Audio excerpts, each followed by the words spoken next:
You're listening to the Options Insider Radio Network.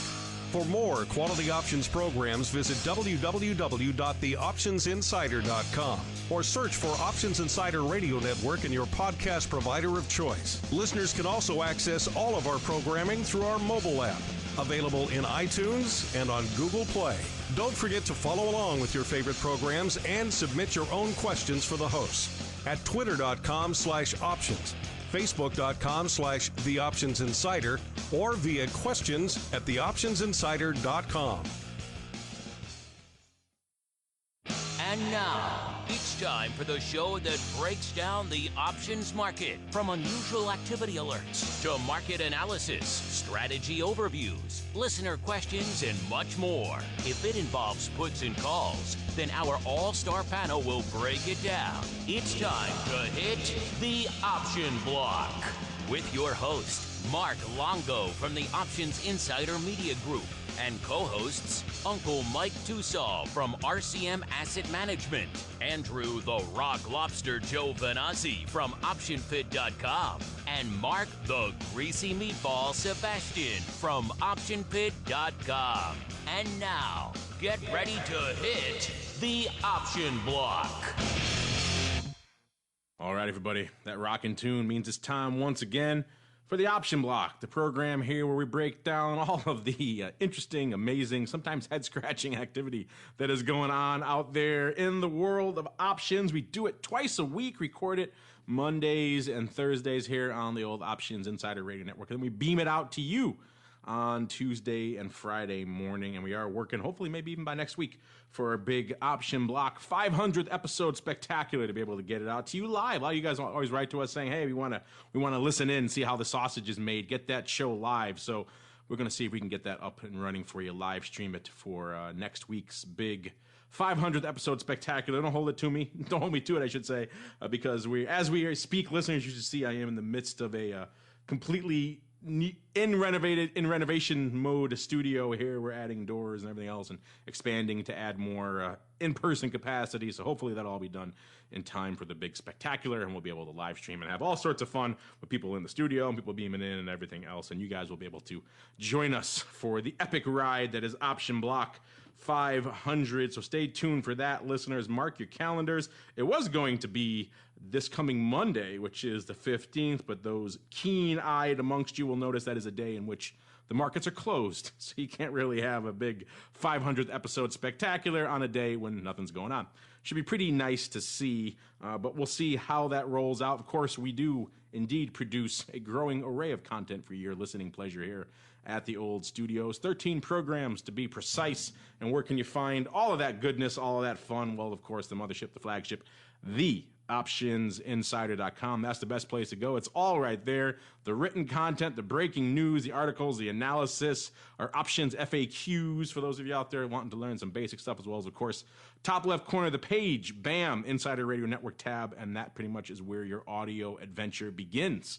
You can, of course, stream and download all 13 programs, thousands of episodes of different shows, or find them iTunes, TuneIn, Stitcher, pretty much wherever you like to get stuff. We won't hold it against you. You want to grab that RSS feed and build it in and copy it into your own homemade RSS reader? We won't hold it against you. However you like to get them, we look the other way as long as you like to listen. And then, of course, when you're done listening, you send us your comments, your questions, your feedback.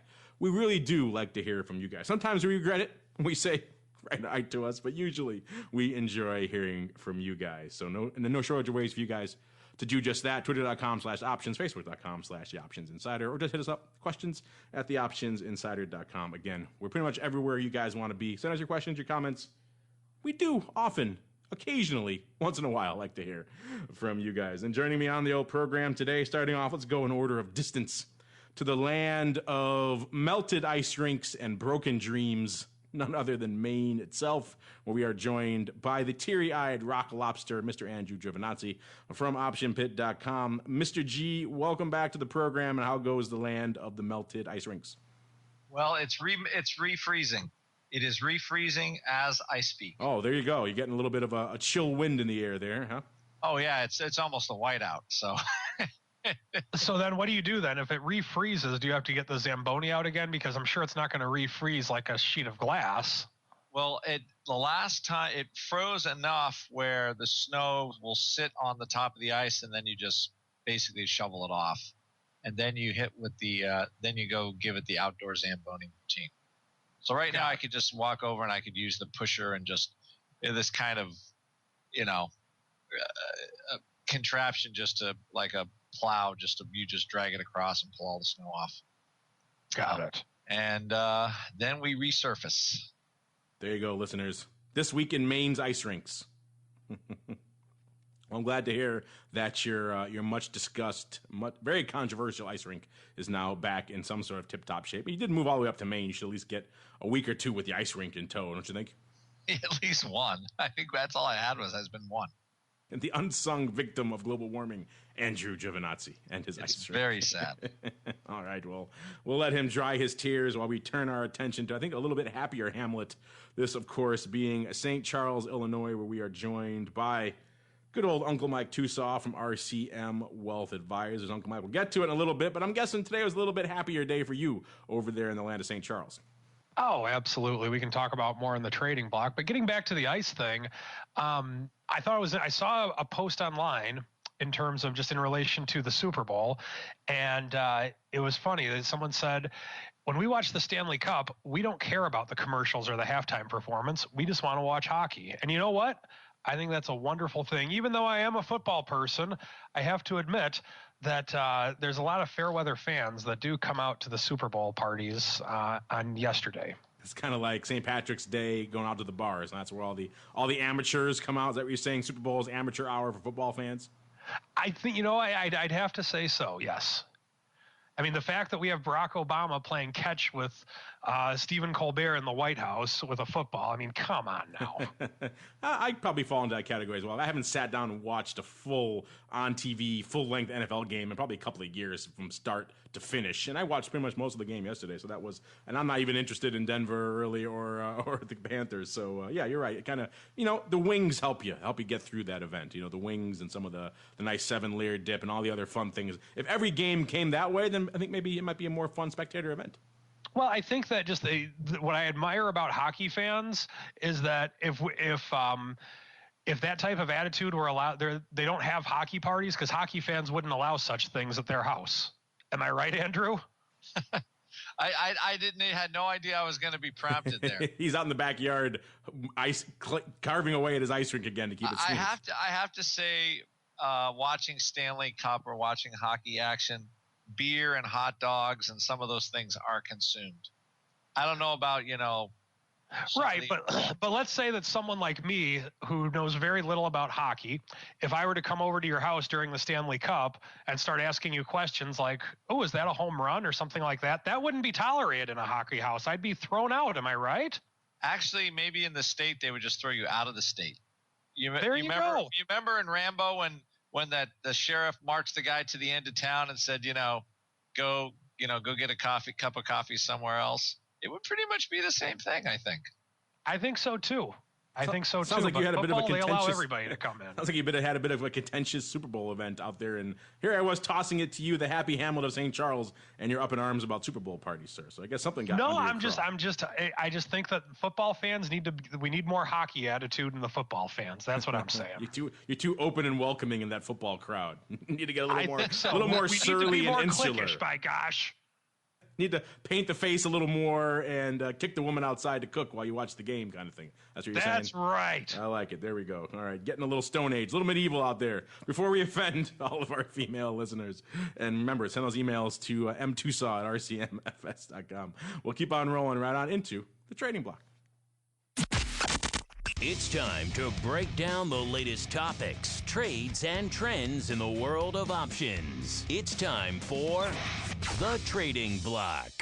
All right, everybody, welcome to the Trading Block. Like the name implies, this is the portion of the show we break down what was catching our eye on the street today, and it was yet another just big question mark of a day, listeners. I've been instructing our team here at Options Insider to push ever further back. They used to start writing up the shows, in the late morning, early afternoon. I had to tell them, hold off because the narrative shifts on a dime in the later parts of the session, and we keep pushing it back. And now I have it even to the point where I'm doing kind of a final check through of what they've pulled together around 230, 240, and even then, what we have on the rundowns, it can change in a heartbeat. Case in point being today, we are recording this on Monday, February 8th, for all of you there playing along at home, and it was pretty much a case of two markets today. What we saw throughout most of the day, which was just a shellacking, a drubbing, call it what you will, meltdown of epic proportions, with tech leading the charge to the downside. The NASDAQ was threatening with getting off about nearly 3%. The Dow was off about 400 handles, so well off 2%. The SPOOs were threatening, just a massive, massive sell-off out there. And it seemed like it was just the end of all things. Oil south of $30 a barrel again. Gold being the one bright spot. We'll get to that in a little bit. It was just an apocalypse of epic proportions.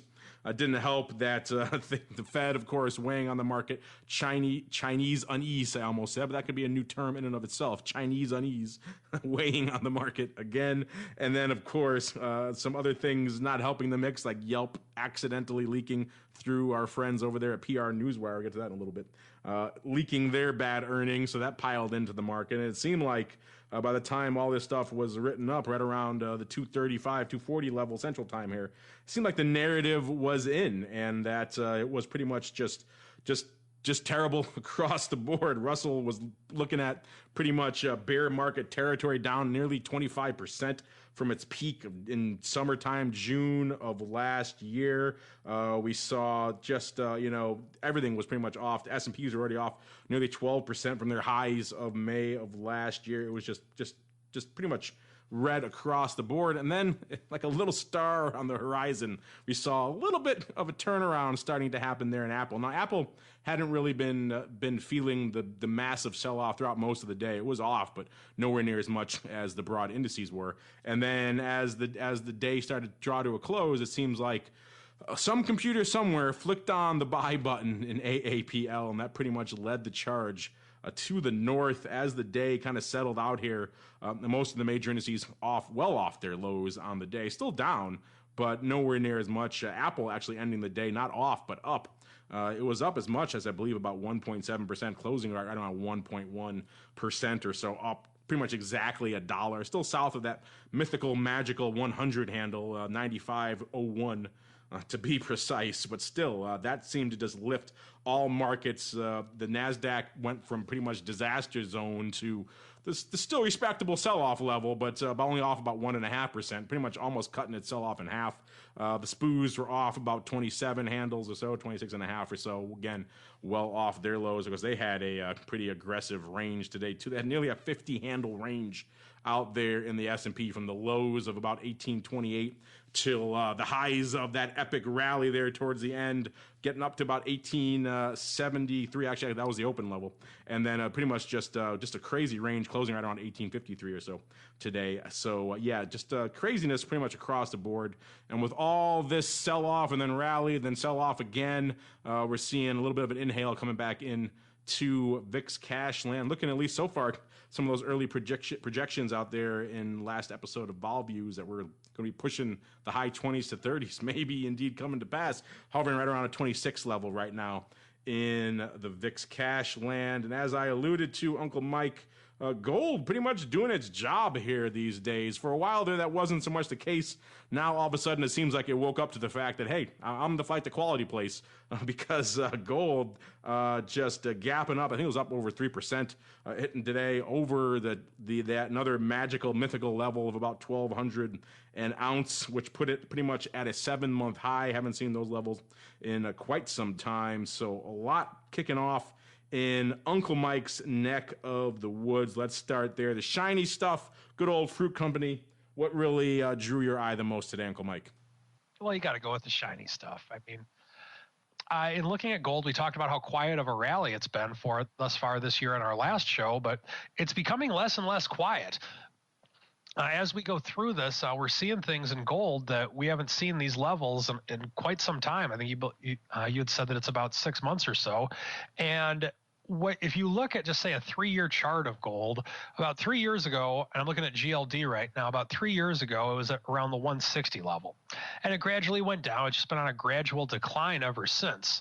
We've had rallies like this before, but what I think will be interesting, at least with GLD, is if we can break through and hold the 115 level. Because in looking at it, we're looking at GLD. The high of the day today was 114.86. And I think that 115 would be a good psychological level. We'd have to close above it because we have had times to where we've been close to it. And we spent a lot of time there between October of 2014 and June of 2015. We spent a ton of time around the 115 level. We dropped around the 115 level around late October of 2015, and then we dropped a lot, and then now we're right about there. So in looking at it, 115 has been a very key number for GLD over the course of the last 3 years. If we can close above it and continue to go higher, then I really don't see any more resistance from a charting standpoint for quite some time. Probably, you have a little bit of it around the 120 level, but I think we could go significantly higher if we can get through this barrier. Now, once again, there's a lot of reasons with which gold is going up right now. Typically, a lot of people believe in gold as an inflation hedge. Some people believe in gold as a safe haven. I don't know if I necessarily believe in it as a safe haven all the time, but throughout history, a lot of times gold goes up because of the fact that there's a lot of uncertainty. And right now, apparently what the gold market's telling us is that there is a lot of uncertainty.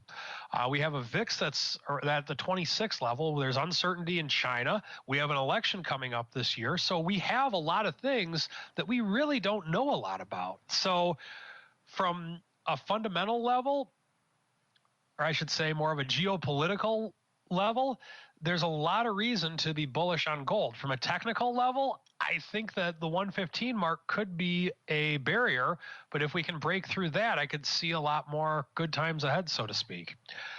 Getting into some of the other things that were going on today, the fruit company. Apple was down a little bit today. We ended up higher on the day. No, it was not the RCM computers coming on and starting to buy, but there is some interest in Apple right now. The other thing that I thought that was kind of interesting as of today is that with oil down about 2.5% on the day, XLE you would think would have a much greater drop. It did not. XLE was only down probably about 1/3%, which relatively speaking to how it's been reacting to oil, or I'm sorry, 0.5%, which relative to the market and relative to, well, I guess I shouldn't say it's so much the market, but relative to the level with which oil itself has gone down, I think that is something that is rather significant in where we are. The other thing that's caught my eye, not necessarily so much today, but over the course of the last few days, has been McDonald's. They have not been loving it. McDonald's, I think, is one of those companies that it's arguably the most efficient company in the world, and that people can buy, in my opinion, the worst possible food, and somehow they make money off of it. So God bless McDonald's for how great of Americans they are for making that such a big business. The fact that even McDonald's has been struggling over the course of the last few days, I think does kind of make you wonder about the quality in terms of the flight to quality within the marketplace. Another name that sticks out to me right now is Verizon. Verizon has been a very solid company over the course of these last few days. So here's the theme that I'm noticing of companies that have been doing fairly decent. Companies that have been doing fairly decent over the sell-off the last few days have been paying dividends. So I think the theme right now, if you still want to have some type of market exposure, but you still want to be in a more, I hate to say the term safe, what I would recommend doing is looking to go with more dividend style plays. Now, with that in mind, have an exit plan, folks. Put a collar on, manage risk, because if we have a sinking tide, all ships are going to be lower if the tide sinks enough. So nothing is ever completely safe. So don't go out and buy some dividend stock saying, oh, Uncle Mike said this is safe. Not necessarily. What I'm saying is if you want to be in something that is a little bit safer, perhaps go to something that has a dividend in it right now. McDonald's is something to where, yeah, they have a dividend, but it's been positive over the course. I misspoke earlier. I said it's something that's safer. It has not been over the last few days. It has been over the course of the last few weeks. So with that in mind, I would look towards more dividend plays if you feel comfortable doing something within the market. I don't know. I have a hard time trusting the word of a man who does not like the taste of McDonald's fries, sir. Say what you will about the rest of the menu, that's fine, but the McDonald's fry is a thing of beauty. Hey, in St. Charles, we got Portillo's. So why would you ever go to McDonald's when you can go to Portillo's? That's a very local thing, obviously. A Chicago institution, listeners, Portillo's. I don't get why they have people standing outside their drive-thru here in downtown Chicago in January and February. It just seems cruel and unusual punishment to me. They know how to get stuff done and please the customer. I guess. Doesn't please me to have someone freezing in like January in Chicago to take my order in what's supposed to be a drive-through, but that's an argument for another day. Let's instead turn our attention to another place that is freezing right now, but apparently he's loving that. Maybe also loving McDonald's. We'll see. Mr. Rock Lobster, a lot to bite off in today's activity. What caught your eye, sir? One thing I heard is a rumor, again, not substantiated, but I think a pretty good rumor. Chesapeake Energy.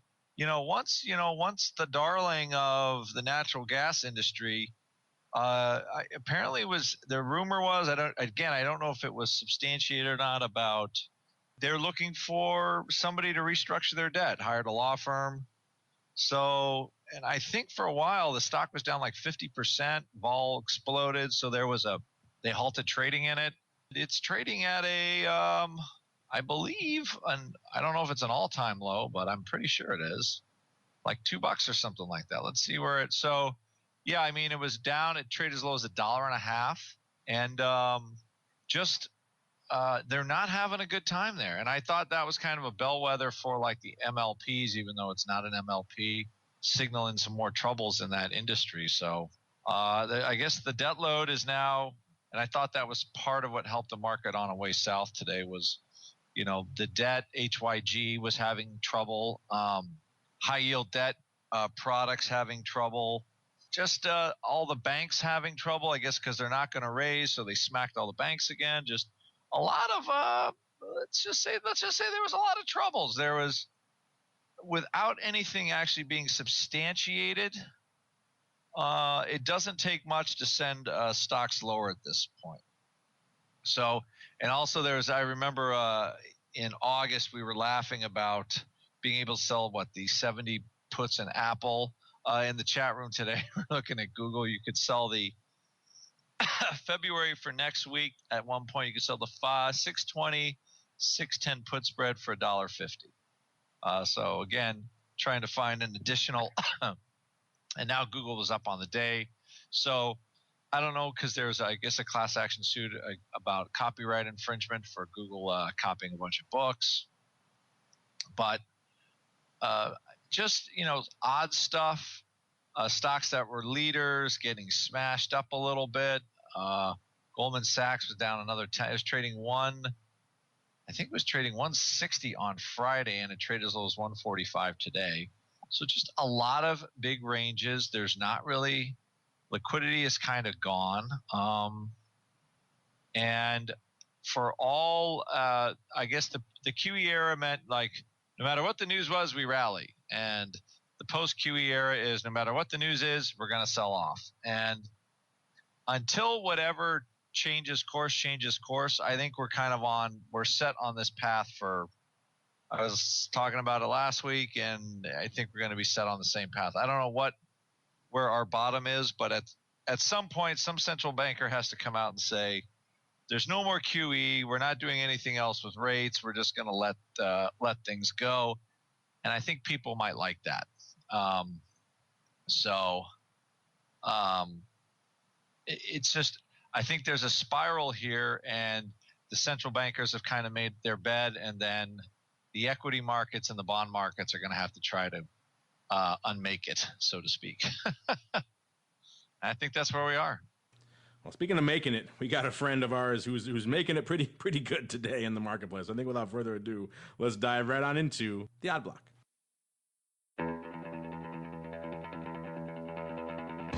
It's time to break down the most interesting, unusual, and downright questionable options activity that's been identified by theoptionsinsider.com.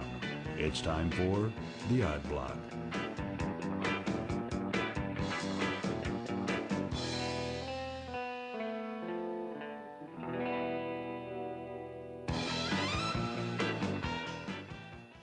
All right, everybody. Welcome to the Odd Block, the portion of the show where we take a deep dive into all things weird and wild and sometimes just darn right money-making out here in the land of options. Going to kick things off, actually, not in today's activity, but taking yet another look in the rearview mirror at some paper we outlined last week here on the program. If you guys recall, we were talking about some upside frenzies in a lot of different mining and related names, including a pretty sizable upside trade, about 50,000 paper buy-in of the June 22 calls out there in GDX. That is the Market Vectors Gold Miners ETF. At the time, the name was hovering right around 1633 or so, and that was in the middle of its range, as you might expect, given today's, shall we say, bounce in the shiny stuff. This name did pretty well, and our friend, who apparently had some pretty darn good timing, also sitting pretty. We profiled 40,000 going up paper buy-in of those June 22s for 32 cents. Total paper was about 50,000 contracts actually going up on that strike. And again, he bought those for about 32 cents. And surprise, surprise, they looked pretty good today. When we first checked in on those, they were trading right around, about 66 cents or so this morning, so he had doubled his money. They got to about as high as up they actually printed up about 75 cents. So at that point, on his full 50,000, he was up nearly 4 million, about 3.75 million on that one trade. And where they went out, he's still up well over, he's about a 1.65 million or so where they were printing earlier. They closed a little bit lighter, about 59 at 67. So off those illustrious highs, but he's still pretty much nearly doubled his money out there. So he's not upset at all on this one. And interestingly enough, only about 2,500 going up today. So he clearly is still open on the open interest, 54,000 contracts out there. So he's still sitting pretty. I mean, he did put them on for June, so he is sitting on some house money now on those calls, and he's got some time to work as well. So we'll see our friend here clearly thinking that the good times still remain ahead for good old GDX. He's not going anywhere. Mr. Rock Lobster, let's kick things off here. Looking in the rearview mirror, what's your take on our friend knocking it out of the park here in GDX, and he still got all the way to June? Well, I believe we were laughing at it, but we weren't laughing at it. We're saying, oh my gosh, he's buying these things. He is the biggest bull ever. And literally 4 days later, he's right. That's the key. That's the key to success in the odd block. The more mocked you are, I don't think we were that bad on this one. It was a little low probability, but it wasn't terrible. Right. Well, he picked June. It wasn't like it wasn't for next week. Yeah, it wasn't daily paper. and we looked at it like, okay, somebody is spending a lot of money to buy these upside calls. And who knew? Who knew? They knew. So anyway, and that's what we got. It was quite impressive. So all I know is they were correct. Yeah, we like when they make money. Yeah, we like when they make money. We don't always like to mock them, listeners. Sometimes we like it when they make money. Hopefully that means you guys out there somewhere are making some money as well, but maybe not just gobbling up the same kind of calls that our friend there is doing, but a little bit more high probability trades, as we've outlined many times here on the program as we roll into what caught our eye today, not just in the rearview mirror, but we'll keep an eye on our friend out there in good old GDX. I got a feeling he ain't going anywhere anytime soon. Those 50,000 are still going to be open for a while. So we'll keep one eye on those as we turn our attention to some related paper going up today here, and yet another gold name. Says it all in the name right there. Gold Corp Inc., ticker symbol GG, closing today $14.72 is the name that does about 13,000 contracts a day, so fairly active from odd block standards, doing about 44, nearly 45 1,000 contracts today. And what we saw was kind of a bit of a two-part, looked like it ended up being a roll, Mr. Rock Lobster. What first caught our eyes was out here in the regular Feb, but not in the weeklies. The Feb 12-14 call spread going up about 2,200 times. Looks like paper selling for $1.60, and as you might expect, this name was gapping up today, up about $1 or about 7% here. So it looks like perhaps our friends out here taking a little bit of money off the table, take some profits on this 12-14 call spread, which is, as you might imagine, pretty deeply in the money. Like I said, closing nearly at $15 out here in this name. But then they weren't done there. It seems like there was some paper out there on the March 12 and 14 strikes as well, to the tune of the March 12-14 vertical, going up about 1,700 on the March 12s and about 6,000 on the March 14s, as well as about 3,000 on the March 15. So perhaps he's legging into something funky out there. Usually when we see more size on the second leg, again, an indicator that they're rolling with a bit of house money. Mr. Rock Lobster, what's your take on this one? Probably pretty clearly closing in the Feb. Whether it looks too close to be unrelated here in the March. Is that your take as well? I thought, it looks like they made money in Feb, and then they jumped the volume to March. A clear sign they're sitting on some cash.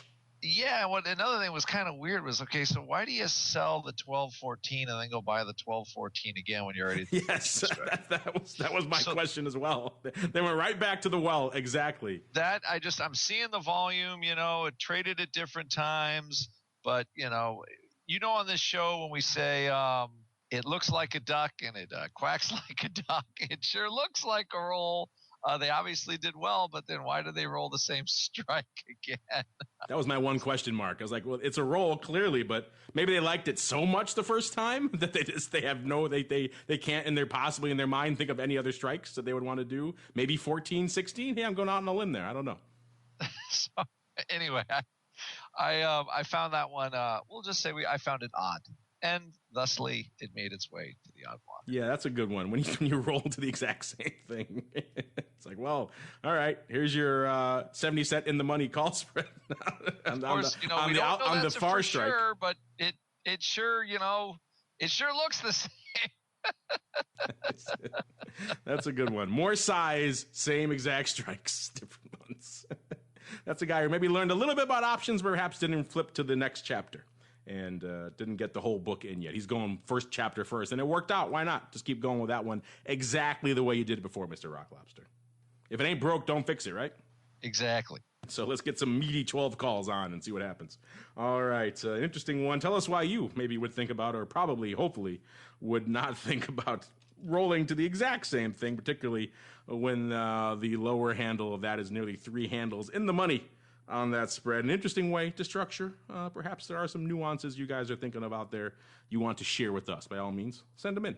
While we move on to our next trade, this is good old EFA, the iShares MSCI EAFE Index Fund ETF. Say that 5 times fast, listeners. I dare you. This name doing about 65,000 contracts a day, doing nearly 3x that, about 175,000 contracts today. And we were talking about paper buying, some calls before in our last paper last week with the gold miners there. Well, our friends here, not to be outdone in the call buying game, just teeing it up today for some upside. In particular, the Feb 56s doing a little bit of paper. When we start first profile these, this could certainly be qualified as a mega block, Andrew. We've talked about blocks in the 20,000 lot blocks and 30, 40, even 50,000 lot blocks. Once in a great while, maybe like 100,000 lot block, a pretty sizable. 128,000 of these going up in one block of the Feb 56s, going up paper buying for 7 cents. If that sounds like a close, you're probably right there, listeners. A total of 131,000 going up of these bad boys. Not exactly in the money. I said this name's still south of 53 handle. About 141,000 open. Looks like our friend here perhaps taking some moolah off the table on an override here. Mr. Rock Lobster, what's your take on this? First off, this impressive facilitation of 128,000, even if they are only 7 cents, still a lot of size to take down. And then B, just the rest of this paper going up here in EFA. Didn't you think that looked like a close? It screams close to me, yes. But what's amazing is even though where it is 10% out of the money, they're closing it. I just see that as a symptom of this market where, today, I think Mike was talking about earlier, things are kind of here, and then tomorrow they're there. And guys closing 10% out of the money calls and the EFA, which have zero chance of ever going back. But yet they're closing them because they're going to take whatever money they made on them and run and not have to deal with anything, or maybe they have to roll something else. But I'm seeing a close like that. And I'm like, wow, the swashbuckling days are over. Well, you just let those 7-cent kind hang out for another 2 weeks. Well, you know what? This guy, I'm looking at some of the paper here, and it looks like a 45,000 went up on the 12th, and these things were trading $1.24, and then another 44,000 on the 13th of January when they were trading anywhere from $1.18 to 67 cents on the low. So wherever he put it up in that range, he could afford to take it off for $67. For 7 cents if that's the case. Oh yeah. Oh, for sure. I think that was a good. It obviously it's a good close, and I wonder if there's just kind of a naked short. Like, okay, I'm just tired of the market. I'm going to sell these, and it sure looks like it worked.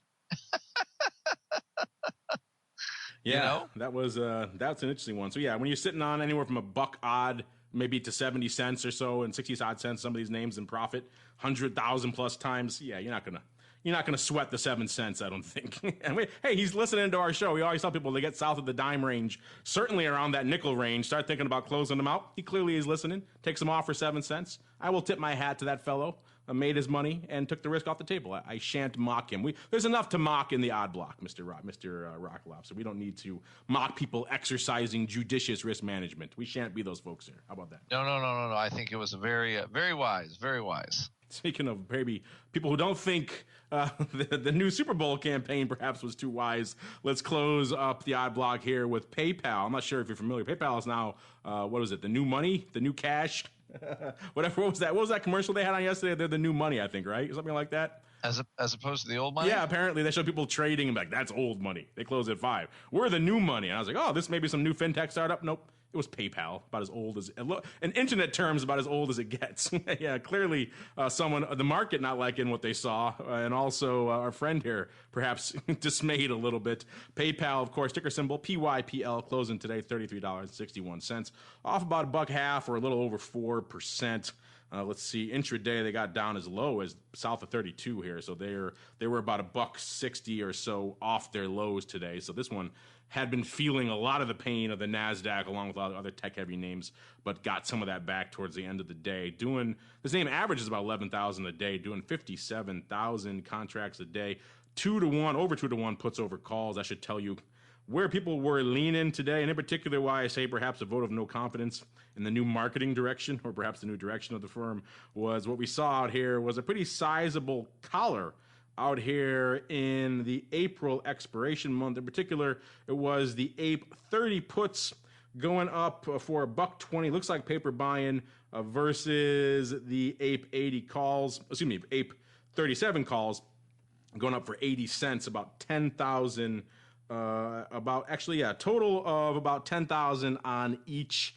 Doing it for $1.20 and 80, so netting out to about 40 cents. Also looks like they may have put in a little bit of a put kicker on the 26 strike as well, with about 5,000 of those going up. So perhaps looks like a little bit of an underlying holder here, and perhaps seeing that commercial yesterday and saying, you know what, I better spend a little 40 cents to hedge myself south of that 30 handle between now and April, because I'm not loving this new money direction. Mr. Rock Lobster, what's your take here on this collar with potential put kicker here in PayPal?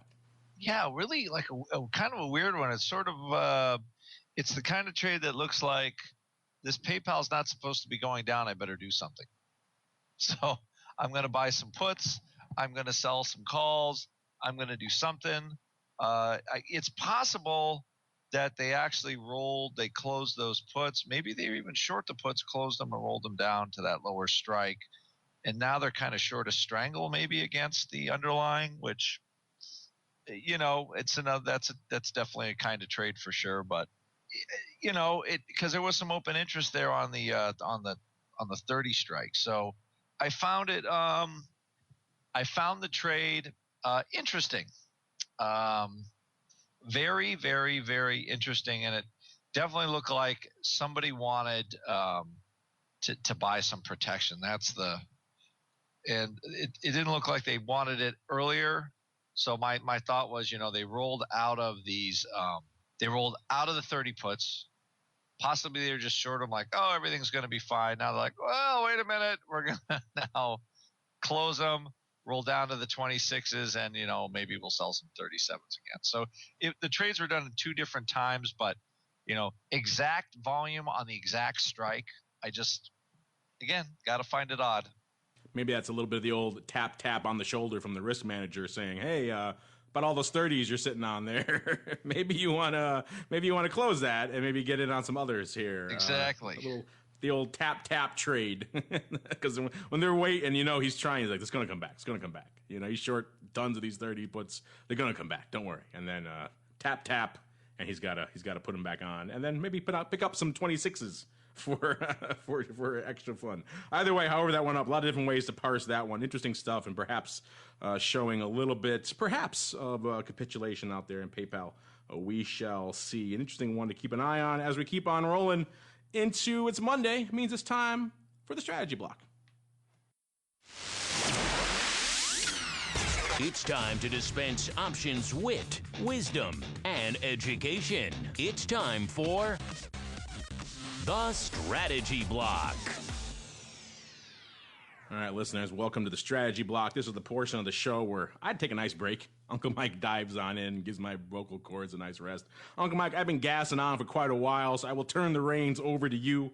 I'd imagine a lot of our listeners right now are perhaps stroking their chins or scratching their heads and saying, all these sell-offs and these bounces and these sell-offs and these bounces and these rallies and then more rallies and then sell-offs again. What the heck do I do here? When do I trim my stuff? Or perhaps more importantly, if they got out earlier, when do I get back into this madness? So I have a feeling you may have some thoughts on this topic, sir. As a matter of fact, I do. Give your birdies some of the good bird seed today. Quality bird seed and perhaps a little bit of Minion jam, too. I got a few of them still kicking around. Oh, did not know that. Got it. Hard to find employment for Minions these days elsewhere. You'd be surprised. They're celebrities. I mean, why would they want to work for you? It's probably they got ever since they unionized. I mean, it's tough. Yeah, that made it kind of hard to afford them with their union minion wages. Understood. Okay, so I want to go through some things. Let's oversimplify everything right now. I am not perfect. I am not totally out of this market. I never have been, but I can say that with the positioning that with which I've been in, I've missed a good chunk of this downturn, that to say the least, relatively speaking. So the question then becomes, okay, Uncle Mike, if you're this all-time bull, so to speak, when do you get back in? Well, these are some things with which I'm looking at. The first one is the all-time highs. And the all-time high in SPY, see, I'm even rhyming today without even trying. The all-time high in SPY was put in around last May, or it was put in last May. Right now, SPY is at 185.42, and last May, SPY was at 213.78. So what I'm doing right now is I'm taking 213.78 times 0.9, and that comes out to 192.40. That means that we're 10% off of the all-time highs. That's, in my opinion, a key number. But unfortunately, we're way below that.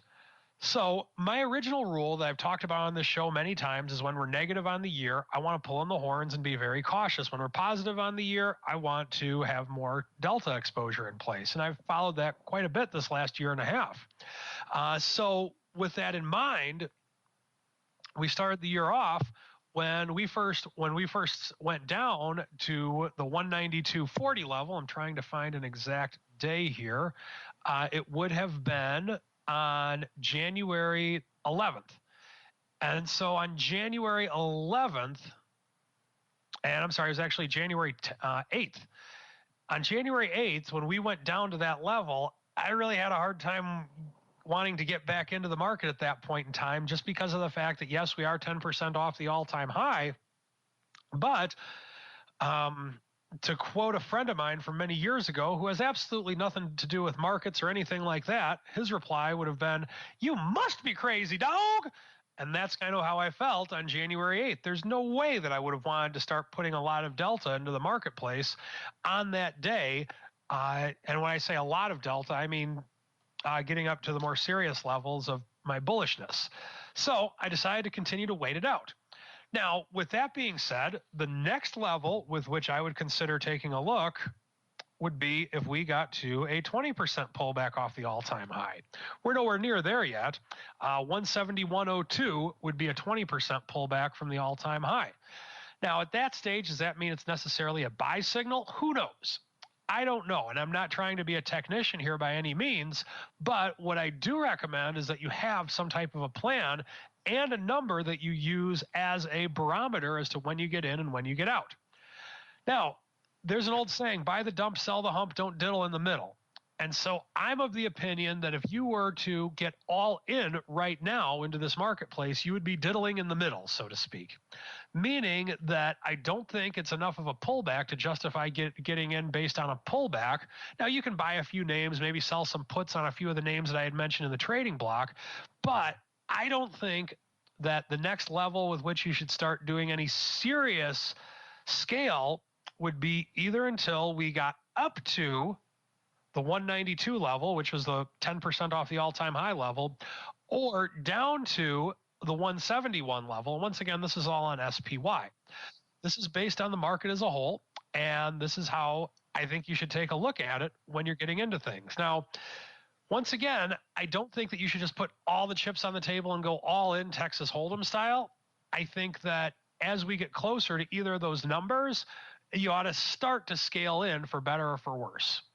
That's how I would look at it, folks. In terms of how to scale in, whether it's short puts, long calls, long stock, whatever, that's based on your individual situation. For help with that, listen to me when I talk in Around the Block. I can talk about how I can help people with that. And that is the strategy block for today. And since you tossed two Around the Block, we might as well keep on rolling right on into that segment, get some of our looking ahead here on the old show with a little bit of Around the Block action. It's time to tell you what we'll be watching on our trading screens until the next episode. It's time for Around the Block. All right, everybody, welcome to Around the Block. This is indeed, as Uncle Mike alluded to, the portion of the program where we break down what we're watching on the week to come here. Still a lot of earnings kicking it off this week. We've got tomorrow, Tuesday, being good old Walt Disney Company, and a Buffett favorite, Coca-Cola. On Wednesday, we've got Close Your Ears, Uncle Mike, Cisco Systems, and the much ballyhooed Tesla. Let's pull them up to see how they fared in today's market. Only off a whopping 9%, leading some of that charge to the downside. They were pretty much closed near their lows, about two handles off their lows. So Tesla, all the talk about the cheap name, the cheap car, finally coming perhaps after they got beat by the Chevy Bolt or Volt, or whatever the new one is. I forgot the name of it. And a lot of interesting stuff to watch there. They'll be coming out on the 10th, which is, of course, Wednesday. We also have our old friend Twitter coming out on Wednesday as well. They took a bit of a shellacking. They're getting pretty much near some all-time lows. I think they might have actually hit some intraday. Got about a low as 1473, closed about 1490, off about 5%. All this Sturm und Drang over what's going on over there in Twitter land, and now the changes they're making yet again. You know, the Twitterverse, ever a fickle bunch, up in arms. I saw a ton of tweets this weekend. RIP Twitter. People don't like the changes that are coming out. Of course, they never like the change. They don't like changes to Facebook or any other platform. They don't like when we make changes to our website, for God's sake. So people don't like change on the web. We've noticed that. So I'm not sure if that's a big factor in this or not. But still, they have earnings coming out on the 10th as well. And then on Thursday, good old Activision Blizzard, one of Andrew's favorites out there in the gaming land, as well as Groupon.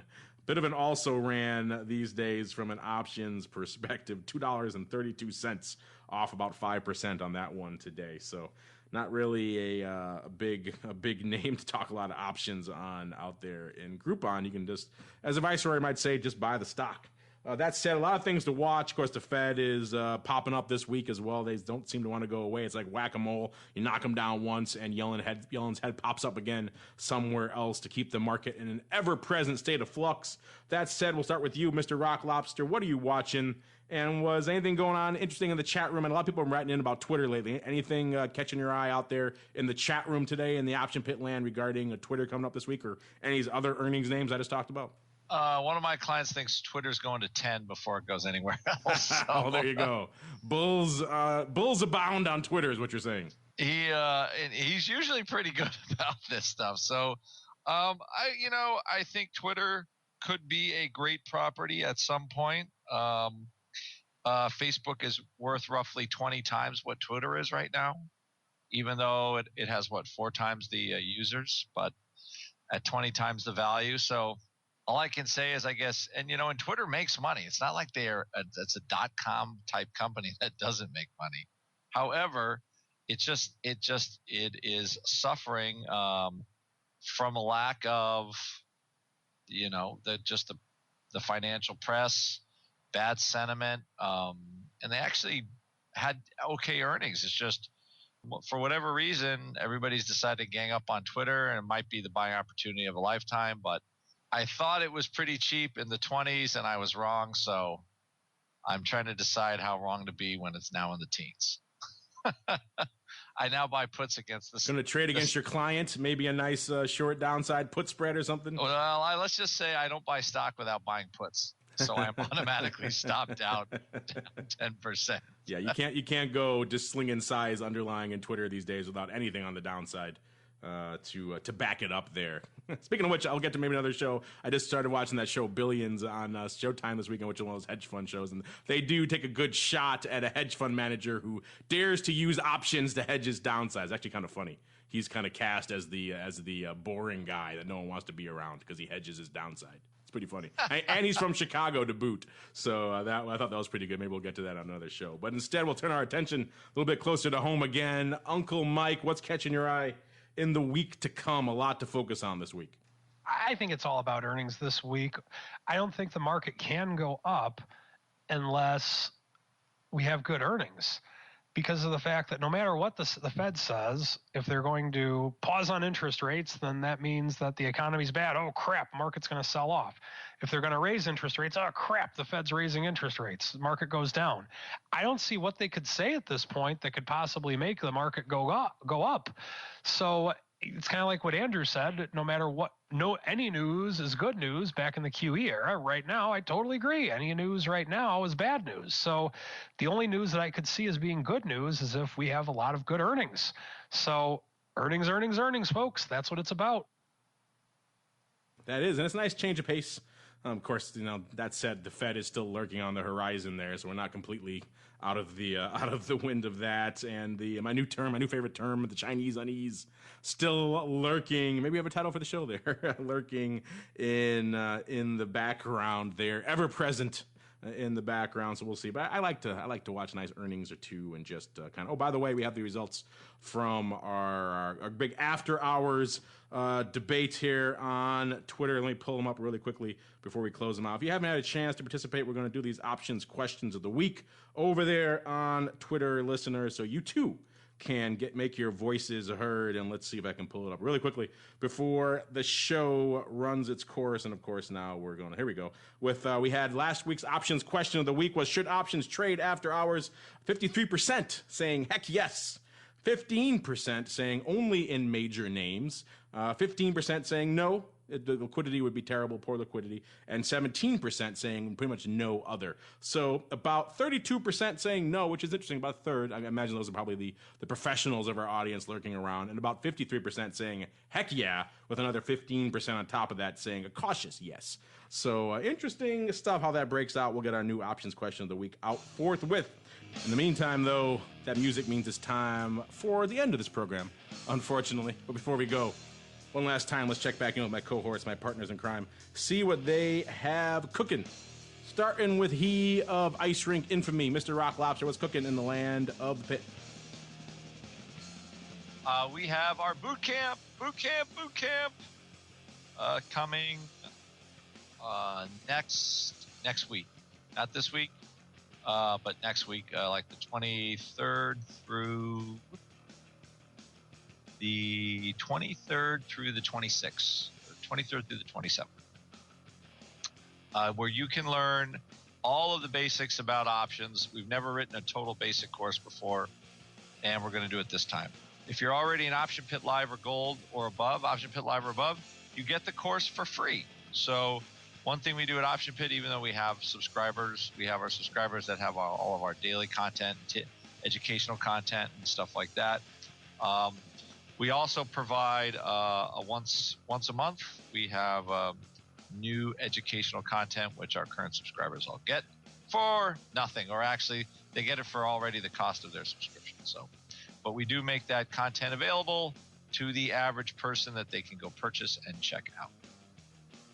There you go, listeners. Check it out, optionpit.com. And while you're checking stuff out, Uncle Mike Tosaw, what can they check out in the land of RCM Wealth Advisors?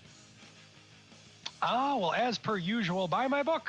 Go to Amazon.com, type in Go Long, and you can find my book. Talks a lot about a lot of different things, with the 2 new chapters in the second edition of this book on portfolio margin as well as weekly options. Also, should you have any questions about your portfolio in general or getting through these turbulent markets, feel free to contact me, 312-212-3531, or send me an email at mtosaw@rcmfs.com. All right, listeners, you heard the man. Pick up his book. It's $3. You could swing it, skip the latte, pick up Uncle Mike's book. And on behalf of the aforementioned Uncle Mike and even the Rock Lobster over there, and indeed myself, I want to thank all of you out there in the listening audience for downloading, streaming, and subscribing to the show. Sending in such great questions. Didn't have time to get to them today. We'll get to them on the mail block on Thursday. And we'll see you next time right here on the Option Block.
The preceding program was a production of the Options Insider Radio Network. For more quality options programs, visit www.theoptionsinsider.com or search for Options Insider Radio Network in your podcast provider of choice. Listeners can also access all of our programming through our mobile app, available in iTunes and on Google Play.